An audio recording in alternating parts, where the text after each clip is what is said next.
Olá, alunos, tudo bem? Sejam bem-vindos à nossa 14ª aula. Hoje, o assunto é uma continuação da aula anterior. Nós vamos falar sobre análise e mapeamento de risco.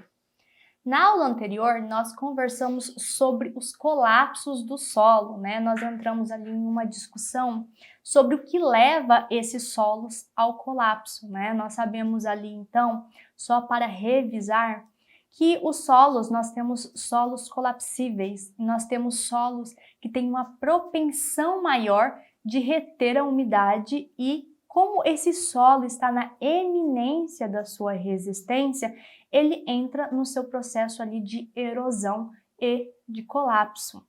Sabendo que existe esse tipo de solo, que nós temos esse tipo de solo no nosso território nacional, o que nós podemos fazer para evitar que aconteça situações, aconteça desastres naturais, aconteça ali situações que levam e colocam as vidas das pessoas em risco. O que nós podemos fazer para isso, né? Então, a aula de hoje é sobre a análise e o mapeamento de risco necessário para identificar essas áreas e como nós podemos mensurar o quão em risco as pessoas que estão suscetíveis àquelas regiões estão.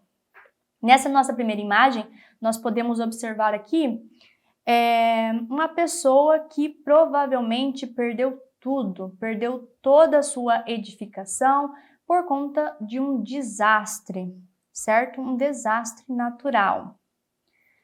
Então, pessoal, a suscetibilidade de uma região a um determinado fenômeno geológico está relacionado à possibilidade de sua ocorrência como um evento sem danos.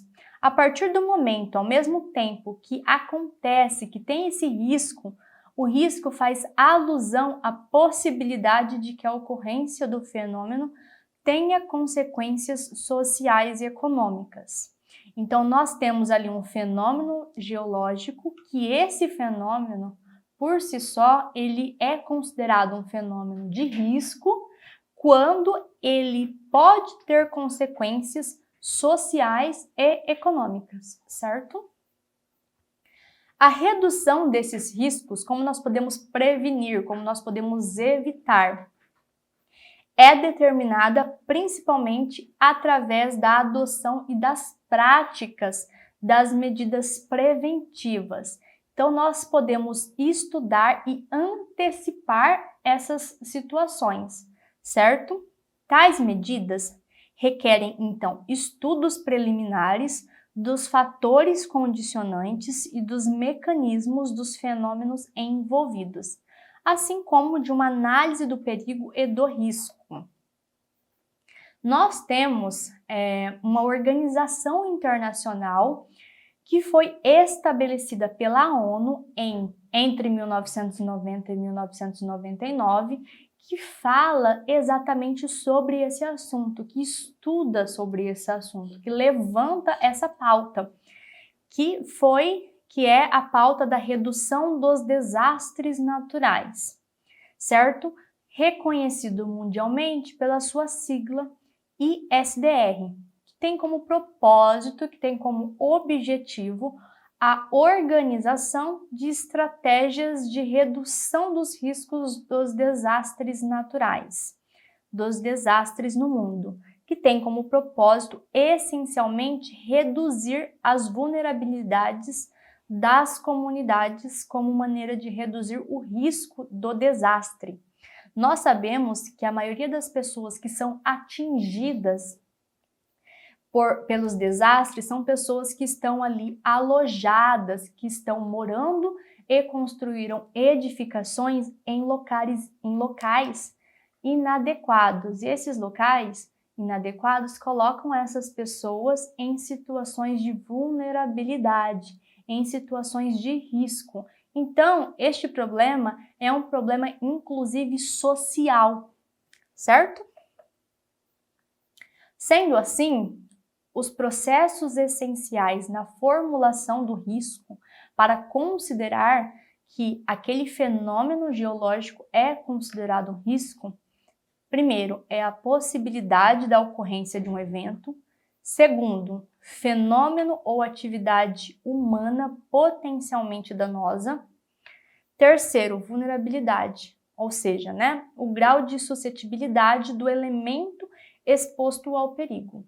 A organização formulada pela ONU apresenta então um quadro sobre perigos e perigos naturais, certo? Um evento, fenômeno ou atividade humana potencialmente danosa, essa é a definição de perigo, o qual pode causar perda de vidas ou ferimentos a pessoas, danos ou propriedades, rupturas socioeconômico ou degradação ambiental. O que é considerado então um perigo natural? São esses processos que têm como origem geológico, hidrometeorológico ou biológico. E há origem e exemplos, O que são considerados perigos geológicos? Processos ou fenômenos naturais que podem ser de origem endógena ou exógena, certo? Exemplos desses perigos são terremotos, tsunamis, atividades e emissões vulcânicas, movimentos de massa e agora entra o nosso ponto de estudo: escorregamentos, quedas de blocos rochosos. Ao entrar nessa quedas de blocos rochosos, eu volto aqui a atenção para vocês relembrarem daquela aula que nós tivemos sobre os maciços rochosos. Lembra? Liquefação, colapso superficial, atividade de falha geológica. Já a origem por perigos hidrometeorológicos, processos ou fenômenos naturais de natureza atmosférica, hidrológica ou oceanográfica, nós entramos como exemplo destes fenômenos as inundações, enchentes, tempestades marinhas, ventanias, chuvas de tempestade, secas, desertificações, temperaturas extremas e até mesmo tempestades de areia, certo? E perigo tecnológico é todo aquele perigo que tem como exemplo poluição industrial, radioatividade e quedas de barragem, inclusive, e acidentes industriais.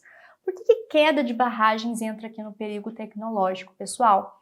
Entra no perigo tecnológico porque para manter uma barragem em funcionamento, nós precisamos utilizar aparatos tecnológicos para que tenha ali uma verificação, para que tenha um monitoramento. Então, essas barragens de grandes portes necessitam de um monitoramento. E do que se trata esse monitoramento? Monitoramento referente ao seu deslocamento, as fissuras, todo tipo de monitoramento que essa edificação está suscetível. Então, por isso que ela é considerada um perigo tecnológico, certo? Porque ela está sendo monitorada e então, se ocorre alguma coisa, é por conta de uma falha no processo de manutenção ou de monitoramento. Eu trouxe aqui para vocês, já que nós estamos conversando sobre tecnologia, a importância da tecnologia quando nós estamos falando e conversando sobre a análise e o mapeamento de risco. Por quê? Nós temos aqui duas imagens, uma de 2017 e outra de 2022. Ambas do mesmo local, e o que vai diferenciar uma da outra? A principal diferença dessas imagens é que conforme as tecnologias vão avançando, nós temos imagens com mais detalhes, imagens que possuem detalhes que podem, inclusive, e devem ser utilizados ao nosso favor. Possuem mais informações. Se você observar as duas regiões, é exatamente isso que nós conseguimos detectar, esse acréscimo de informações de uma imagem para outra, certo? Então, esse é o nosso Mapa Pedológico do Estado de São Paulo. Inclusive, no nosso livro você consegue acessar esse mapa na íntegra. Eu deixei disponibilizado para vocês o link. Em relação, então, aos riscos geológicos, sugerem-se os seguintes procedimentos: definir o fenômeno em potencial, a localização, a dimensão, os mecanismos e as ocorrências anteriores, fazer um mapa, um cadastro, certo? Um mapa de inventário, observar o que já aconteceu. Aquela região ela está suscetível, mas o que já aconteceu? Então, deixar tudo registrado, observar todos os registros necessários e disponibilizados para que você saiba caso ocorra uma frequência. Por exemplo, se determinada região, determinado solo, você sabe, né, você tem informações, você tem catalogações que com um certo grau de precipitação, com uma certa quantidade de precipitação, aquele solo, ele entra no seu processo de ruptura, você já consegue identificar a probabilidade de acontecer novamente outro escorregamento e outro colapso, caso venha ocorrer outra precipitação de igual teor ou superior, certo? Então, para isso que é importante as ocorrências anteriores, para que tenha uma previsibilidade de quando acontecerá novamente e quais medidas necessárias nós, como profissionais, podemos utilizar para evitar que aconteça. E quais são os instrumentos legais para as ações de planejamento? Nós temos os planos diretores municipais, que já vou definir para vocês. Nós temos os zoneamentos ecológicos e econômicos. Nós temos as áreas de proteção permanente, CONAMA e os mapas que nos fornece informações complementares, certo? Entre eles, estes mapas são os mapas de suscetibilidade, de perigo, de risco, são os instrumentos técnicos que fornecem, então, subsídios para que nós possamos, então, tomar uma ação frente a essas informações. Como eu disse para vocês, vou definir para vocês o que é, então, um plano diretor, né? Ele é formulado com a participação da sociedade. O plano diretor estratégico, ele vai conduzir as ações dos produtores do espaço urbano, público e privado, com o propósito que o desenvolvimento da cidade seja pautado de forma planejada e que atenda às necessidades coletivas de toda a população, visando sempre garantir uma cidade moderna, mas ao mesmo tempo segura, equilibrada, inclusiva e ambientalmente responsável. A palavra-chave, ambientalmente responsável, certo? Produtiva e, sobretudo, com qualidade de vida. Nós também temos outras fontes de informações, certo? Nós temos o Sistema Nacional de Unidades de Conservação da Natureza, que, conforme a lei federal, tem o intuito de promover a conservação e manutenção do patrimônio natural, seja ele a diversidade de fauna, flora e demais formas de vida e suas interações com o meio no qual estão inseridos. Agora, pessoal, já que nós estamos falando sobre as situações, sobre as erosões, sobre os escorregamentos, nós vamos conversar um pouquinho sobre as vossorocas. Vossoroca também é conhecida como sulcos ou ravinas. É uma formação ou uma erosão em um estágio mais avançado. E essa vossoroca, ela acontece, é um fenômeno geológico e é derivado do escoamento superficial das águas e geralmente acontece em regiões onde há chuvas extensas ou temporais, certo? E em regiões onde a vegetação é escassa, o solo fica desprotegido.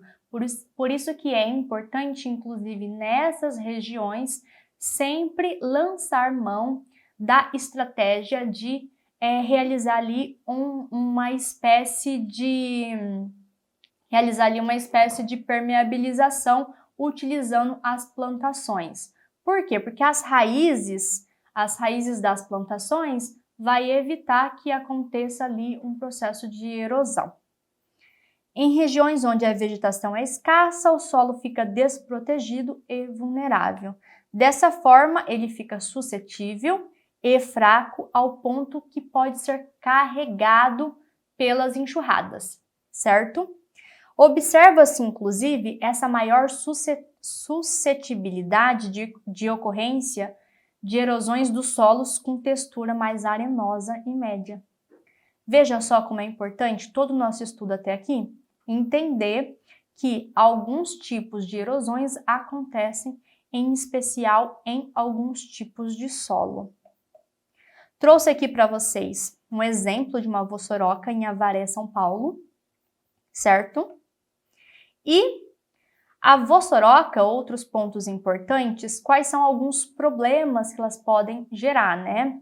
O solo pobre e infértil, vai inviabilizar a estrada, né, de dificultar o acesso das pessoas a outros lugares, vai assorear rios e reservatórios, cobre solos férteis nas planícies da inundação, prejudica o habitat e a todos ao seu redor, além de rebaixar o lençol freático presente ao seu redor, fazendo com que as nascentes sequem e, consequentemente, vai destruir as pastagens e culturas agrícolas. Conforme já estudamos anteriormente, alguns locais, eles estão mais suscetíveis a este tipo de fenômeno, como, por exemplo, áreas com alta declividade, solos em que a superfície foi degradada, com uma concentração de enxurradas ou escoamento desta água. E qual é a maneira de prevenir e evitar este tipo de fenômeno? A maneira é manter coberturas nas regiões destes solos que você já conhece e sabe que é suscetível, manter plantações e árvores, né, próximos a essas erosões e evitar, por fim, né, assim evita-se que o fluxo da água leve consigo este solo. Trouxe também para vocês um exemplo do Atlas de Suscetibilidade dos Solos do Estado de São Paulo. Vocês têm acesso a este site, disponível também no livro de vocês. É isso então, pessoal. Muito obrigada!